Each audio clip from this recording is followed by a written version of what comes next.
तो यहाँ तक दोस्तों हमने जाना किस तरीके से फाइनेंशियल क्राइसिस आया 2008 का अमेरिका में, और किस तरीके से लोग लोन डिफॉल्टर होते चले गए, लोगों ने फिर पेमेंट नहीं करी, और किस तरीके से सारे बैंक दिवालिया होते चले गए।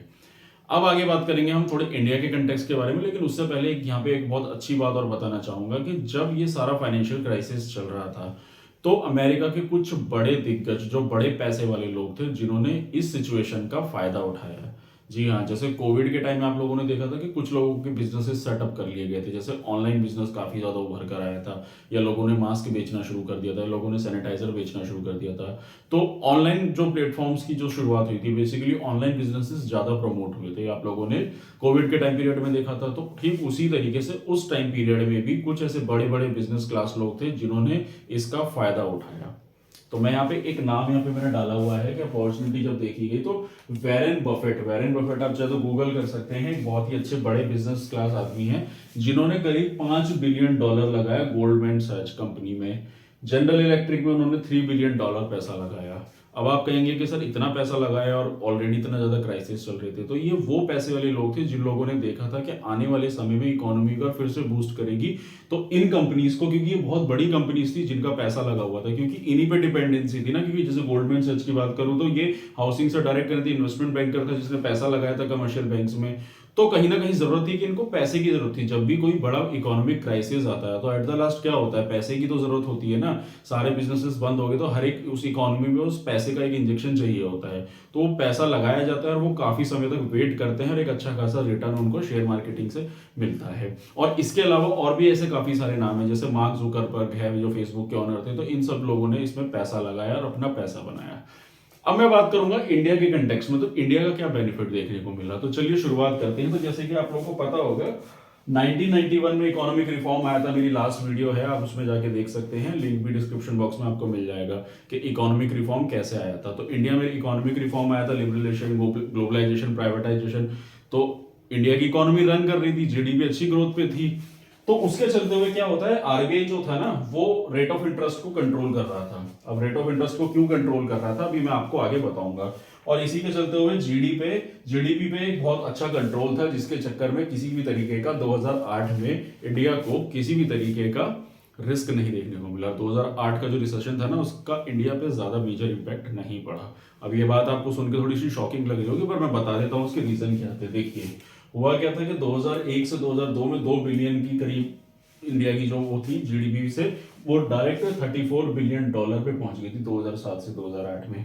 उसी के चलते हुए क्या हुआ था, जो इंडियन बैंक्स थे, इंडियन बैंक्स का ना ज्यादा इन्वॉल्वमेंट नहीं था फाइनेंशियल मार्केटिंग में, यानी कि बाहर के इंटरनेशनल मार्केट से जो कमर्शियल बैंक्स थे, इंडिया के कमर्शियल बैंक कह लीजिए आप, प्राइवेट बैंक की जितने भी बैंक्स थे उनकी डीलिंग ज्यादातर बाहर की कंट्रीज से नहीं थी, क्योंकि इकोनॉमिक रिफॉर्म खोला था तो कंट्रीज जो है सीमित थी अपने खुद के दायरे में। तो इसी वजह से ये एक बहुत बड़ा मेजर रीजन था कि इंडिया का पैसा बाहर ज्यादा इन बैंक्स के साथ डीलिंग नहीं थी, तो इस वजह से इंडिया को ये इकोनॉमिक रिसेशन जो फेस नहीं करना पड़ा। लेकिन फिर भी इंडिया के कुछ सेक्टर थे जिसपे इंपैक्ट पड़ा, जैसे कि फाइनेंशियल मार्केट थी, ट्रेड फ्लो था, एक्सपोर्ट इंपोर्ट हो गया, या फिर एक्सचेंज रेट, इन पे थोड़ा बहुत देखने को मिला। और इसी के चलते यहाँ पे एक बात और बताना चाहूंगा कि इंडिया का एक बहुत अच्छा जो हुआ, जब प्राइवेटाइजेशन ग्लोबलाइजेशन आया देखने को, तो इंडिया में भी हमारे यहाँ रियल एस्टेट को बूम देखने को मिला। अगर आप लोगों को याद हो 2008-10 में आपने देखा होगा कि किस तरीके से नोएडा, गुड़गांव, बैंगलोर ऐसे बड़े बड़े आईटी हब्स में कितनी बड़ी बड़ी कंपनी सेटअप होती है। कंपनी सेटअप हुई, एमएनसीज बाहर से आई। जब एमएनसीज को पता है कि इंडिया में पॉपुलेशन ज्यादा है, लेबर रेट कम है, कम पैसे में लेबर मिल जाती है इंडिया में, लेबर यहाँ पे कहने का मतलब है एम्प्लॉयज की बात कर रहा हूँ, तो एमएनसी सेटअप होती है। अब एमएनसी सेटअप हुई जब नोएडा, गुड़गांव और बेंगलोर में, तो बड़े बड़े रियल एस्टेट कंपनीज बनी। डीएलएफ सेटअप हुआ था गुड़गांव में, अगर आप लोगों को याद होगा, और जिसके चलते हुए जब बड़े बड़े अपार्टमेंट्स बने तो हाउसिंग स्कीम्स निकली, लोगों ने घर खरीदने शुरू करे। तो सेम कंडीशन अमेरिका वाली हुई, लेकिन यहाँ की गवर्नमेंट ने क्या करा कि उनको पता था कि वहां वाली सिचुएशन नहीं हो जाएगी, इसलिए उन्होंने रेट ऑफ इंटरेस्ट को कंट्रोल करके रखा। रेट ऑफ इंटरेस्ट क्या होता है, आरबीआई की मॉनेटरी पॉलिसी होती है, जिसमें क्या किया जाता है कि जो लोन अमाउंट का जो रेट ऑफ इंटरेस्ट होता है उसको थोड़ा बढ़ा दिया जाता है, ताकि लोग लोन कम ले और पैसा इकोनॉमी में कंट्रोल्ड वे में रहे। तो इस तरीके से भारत सरकार ने इकोनॉमी को कंट्रोल करके रखा, और जिसके चलते हुए उन लोगों को 2008 का रिसेशन की ज्यादा प्रॉब्लम फेस नहीं करनी पड़ी। उसके अलावा बाकी थोड़ा सा एक्सपोर्ट में फर्क आया था, जैसे फार्मर्स को एक्सपोर्ट में कमी देखने को मिली थी, अनाज की एक्सपोर्ट कम हो रही थी, तो उसका कॉम्पेंसेशन सरकार ने दिया और उसको चलते हुए थोड़े से कुछ सब्सिडीज भी प्रोवाइड करी और कुछ लोन भी माफ कर दिए गए, और प्राइवेट सेक्टर का टैक्स भी थोड़ा कम कर दिया गया था। और उसके अलावा जीडीपी ने 6% की ग्रोथ ली थी 2008 में। तो ये था इंडिया का इम्पैक्ट जो 2008 का इंडिया पे ज्यादा नहीं पड़ा था, क्योंकि इंडिया बहुत ही समझदारी से अपनी इकोनॉमी की ग्रोथ की तरफ चल रहा था। दोस्तों अब आते हैं लास्ट में इसका सॉल्यूशन। तो हम बात कर रहे हैं 2008 के रिसेशन में, अब ये सारी चीजें तो हो गई, लेकिन इससे सॉल्यूशन कैसे निकला, कैसे अमेरिका इस रिसेशन से बाहर आया, तो अब हम उसके बारे में बात करेंगे। तो देखिए बेसिकली क्या था कि एक बार दोबारा से मैं रिमाइंड कर देता हूँ क्या क्या था। बेसिकली क्या हुआ था, केयरलेस पॉलिसीज थी, मतलब सारी एकदम लापरवाही वाली पॉलिसीज बनाई हुई थी, हाउसिंग डिपेंडेंसी थी, केयरलेस, ये मैंने 2 बार लिख दिया केयरलेस पॉलिसी, तो हाउसिंग डिपेंडेंसी पे ही सारा का सारा इकोनॉमी टिक गई थी, जिसकी वजह से सारी सिचुएशन हुई। तो अब इसके चलते हुए क्या होता है, जो छोटी कंपनीज थी उन्होंने तो मर्जर कर लिया अपना जाके दूसरी कंपनीज के साथ, लेकिन जो जितनी भी बड़ी कंपनीज थी, जो जैसे मॉर्गन स्टैनले थी और ये लेमन ब्रदर्स थी, तो ये सारी कंपनीज के साथ फिर क्या होता है, इन कंपनीज को जो हम वहां के जो प्रेसिडेंट थे जॉर्ज बुश, उन्होंने एक स्कीम निकाली, ट्रबल एसेट रिलीफ फंड। अब ये ट्रबल एसेट रिलीफ फंड क्या था, इसमें क्या करा उन्होंने, $700 बिलियन टैक्स पेयर का जो पैसा था, यानी कि जो सरकार का पैसा होता है, वो इन सारी कंपनीज में लगा दिया। और उसके अलावा जो एआईजी कंपनी थी, जो इंश्योरेंस कंपनी थी, उसको भी $150 बिलियन पैसा कॉम्पनसेशन दिया। और इस तरीके से जो टैक्स पेयर्स का पैसा था वहां के, वो वहां की इकोनॉमी को बूम करने के लिए, क्योंकि एट द लास्ट तो जो पैसा सरकार का था वो उनको पता था ना कि किस तरीके से ये पैसा आना है यहाँ पे, तो इस वजह से ही इकोनॉमी बूम करेगी। तो उन बड़ी कंपनीज में सारा, जो जॉर्ज बुश थे वहां के प्रेसिडेंट थे, उन्होंने रिलीफ फंड पैसा जो है सारा का सारा इकोनॉमी में लगा दिया, और इस तरीके से अमेरिका की इकोनॉमी एक बार फिर से चल उठती है। तो दोस्तों ये था टॉपिक, जैसे मैंने इसमें आपको सारा सब कुछ बता दिया। अब इसमें आखिर में भी एक चीज और बची है जो मैं आपको इसमें बताना चाहूंगा, अभी टॉपिक खत्म नहीं हुआ है, अब इसमें एक चीज और है कि किस तरीके से सरकार ने ये सारी चीजें करी, क्योंकि इसका काफी क्रिटिसाइज किया था लोगों ने, वहां की आम जनता ने, कि क्योंकि पिसा तो आम इंसान ही था, आम इंसान की वजह से ही, क्योंकि आम इंसान की लाइफ में काफी सारी जॉब लॉस देखने को मिली थी, वर्ल्ड वाइड लेवल पे 20 करोड़ की जॉब लॉस चली गई थी।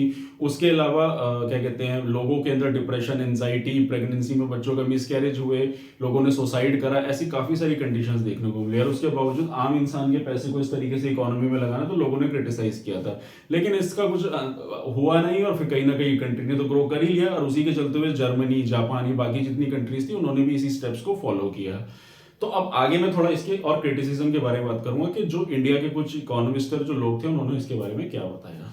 दोस्तों हमने इकोनॉमिक रिसेशन के बारे में तो हम लोगों ने जान लिया कि 2008 में कैसे आया और उसका क्या सॉल्यूशन निकल कर आया, लेकिन इसके पीछे कुछ ऐसे फैक्ट्स और ऐसे कुछ मिथ्स हैं, मिथ्स तो नहीं कहूंगा, कुछ फैक्ट्स हैं जो बताए जाते हैं, कुछ एविडेंसेस हैं जो कहते हैं कि इस इकोनॉमिक रिसेशन को कहीं ना कहीं एक प्री प्लान कॉन्स्पिरेसी कहा जाता है। इसके कोई एविडेंस तो नहीं है, लेकिन कुछ मीडिया बाइट्स और कुछ ऐसी मैगजीन्स और कुछ सोर्सेज से और कुछ न्यूज से पता चलता है। तो अगर मैं उसी के बारे में थोड़ा सा बात करूं, जैसे रघुराम राजन हमारे देश के जो आरबीआई के गवर्नर भी रह चुके और ग्रेट इकोनॉमिस्ट थे, उन्होंने ये बोला था कि it is a short time bomb है ये, जो आने वाला, उन्होंने एक रिसेशन के इस प्रेडिक्शन को लगाया था। उसके अलावा उन्होंने यही बोला था कि it is a pre plan conspiration and it is a fight against socialism और कैपिटलिज्म, क्योंकि कहीं ना कहीं गरीब इंसान का पैसा इसमें सबसे ज्यादा खपा था, गरीब इंसान, मिडिल क्लास लोगों को सबसे ज्यादा सर्वाइव करना पड़ा था। तो एक कैपिटलिस्ट लोगों की एक सोची समझी साजिश थी, क्योंकि अमेरिका जो है कैपिटलिस्ट कंट्री है, तो उसकी एक सोची समझी साजिश थी कि उस कैपिटलिज्म को कैसा पैसे कमाना था और कैसे आम जनता के पैसे को खींचना था। तो ये बात कही थी रघु राजन को, इनको कुछ लोगों ने सपोर्ट किया था, कुछ लोगों ने इनका क्रिटिसिज्म भी किया था। उसके अलावा एक हवाला और दिया जाता है जिसके बारे में बात की जाती है, illegal drug market. Illegal drug market आप लोगों को पता होगा, जो ड्रग्स की स्मगलिंग होती है उसमें कितना ज्यादा इलीगल पैसा होता है, और उस दौरान यूरोप और नॉर्थ अमेरिका में ड्रग्स की स्मगलिंग बहुत ज्यादा थी। उनका जो ब्लैक मनी थी, कहते हैं कि उसकी ब्लैक मनी को इस मार्केट, हाउसिंग मार्केट में लगाया गया था।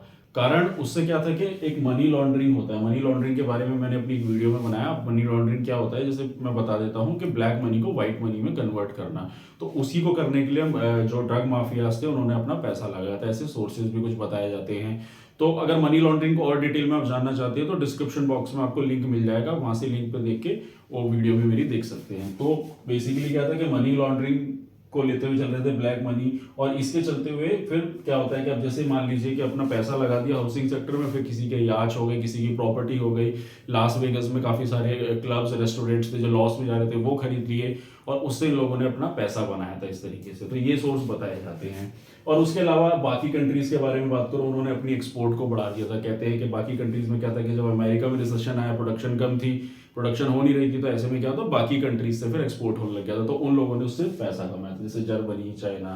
तो ये दोस्तों बात है, कुछ फैक्ट्स और एविडेंस है, लेकिन इनके कोई पक्के ठोस सबूत नहीं मिले थे। तो दोस्तों ये तो था मेरा टॉपिक। अब लास्ट में इसमें एक अंत में एक चीज और रह गई है, तो इसका मेजर इंपैक्ट किस पे पड़ा? मेजर इंपैक्ट पड़ा उसकी आम जनता पे। और क्या इंपैक्ट पड़ा उसका? यही इंपैक्ट पड़ा कि 1 करोड़ जॉब लॉसेस देखने को मिले, 80 लाख लोगों ने अपने घरों को छोड़ दिया, सेविंग रिटायरमेंट का जो पैसा होता है लोगों का वो 25% गिर गया, और उसके अलावा 19.2 ट्रिलियन डॉलर का नुकसान हुआ आम आदमी, गरीब आदमी को, मिडिल क्लास इंसान को। तो दोस्तों ये था मेरा टॉपिक, जिसमें मैंने आपको एकदम क्रिस्प और एकदम डिस्क्राइब करा आपको पूरा 2008 के रिसेशन के बारे में। तो आपको मेरा काम कैसा लगा, मेरी इन्फॉर्मेशन कैसी लगी, उसके बारे में जरूर मेरे कमेंट सेक्शन में बताइएगा, और अपना कंक्लूजन भी दीजिएगा कि क्या एक सोची समझी साजिश थी ये, या ऑलरेडी कुछ हुआ ऐसा प्री प्लान, ये क्या था ये, आप इसके बारे में जरूर मेरे कमेंट सेक्शन में डालिएगा। और यही था मेरा आज का टॉपिक। और अगर आपको मेरा काम पसंद आ रहा है, अगर आपको मेरी वीडियो अच्छी लगी है, तो मेरे चैनल को सब्सक्राइब कीजिए, मेरी वीडियो को लाइक कीजिए, और आने वाले समय में आपको और ऐसी इंफॉर्मेटिव वीडियोस मिलती रहेंगी। और अगर आप कोई भी यूपीएससी की बुक खरीदना चाहते हैं, चाहे वो एनसीईआरटी हो या कोई अदर पब्लिकेशन की बुक हो, तो आप ये डिस्क्रिप्शन बॉक्स में जाइए, आपको लिंक अवेलेबल है, वहाँ से लिंक पे क्लिक कीजिए, बुक्स आपको अवेलेबल हो जाएंगी। तो आज के लिए इतना ही, मिलते हैं नेक्स्ट वीडियो में। Thank you very much.